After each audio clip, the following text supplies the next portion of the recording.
It's the Priest. Priest is a challenge because we have 2 healing specs and 1 damage spec, and we really wanted to make sure that the choices were there. We didn't want to just have, hey, here's 2 healing choices, and then here's the thing that Shadow chooses. So these are some pretty creative talents. Really excited about these. Level 15 is about control.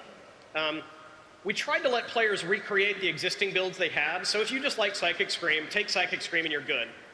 If you want to try something different, we have 2 new forms of crowd control in here. The Void Tendrils rise from the ground and can root all targets within an area. And the Siphene is kind of an interesting idea where a little Siphene comes out and will Psychic Scream repeatedly on different targets.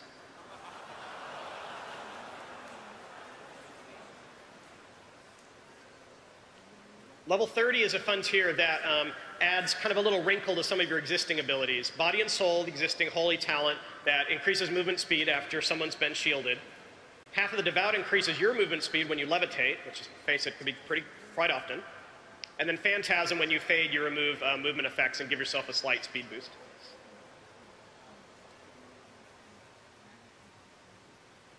Level 45 is about damage and healing. Again, we didn't want to just be, okay, Shadow always has to take this one, so we wanted to have choices in here. We have Surge of Light and Surge of Darkness, which is kind of the clear casting, and there's a different version for Shadow to make sure the damage still works. Divine Star fires a projectile out that does damage and healing, and then comes back and does damage and healing over the same path again. Never had a spell that works quite like this. Thought it'd be fun to try.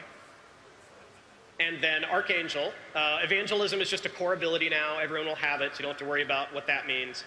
And then you can have the Archangel or the Dark Archangel to consume Evangelism or Shadow Orbs.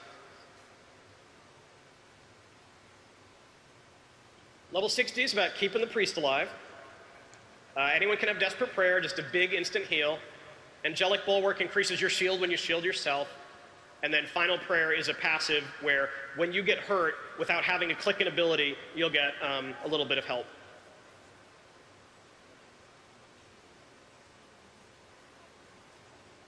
Level 75 is about power. Twist and Fate, it's a very powerful talent, totally passive. It increases damage and healing on targets that are wounded. Existing Power Infusion from Disc, now available to everyone. And we merged Serendipity and Mind Melt into one talent choice here that lets you reduce the mana cost and stack the ability, whether it's the heal for Serendipity or the Mind Spike for Shadow.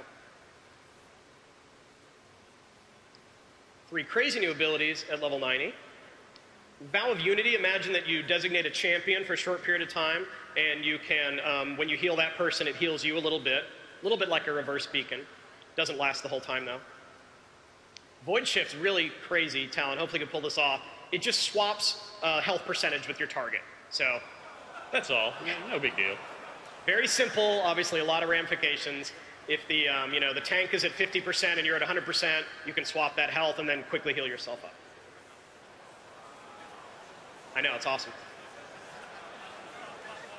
And then Vampiric Dominance is a greatly improved Vampiric Embrace. Shadow used to have this, this cool vibe of the self-healer, of the kind of passive heal the rest of your group. We thought by making you choose one of these 3 abilities, we could offer it in a more powerful version. So hopefully we'll see some more Vampiric Priest out there. But again, Holy or Disc could take this if they choose. And the Priest Tree.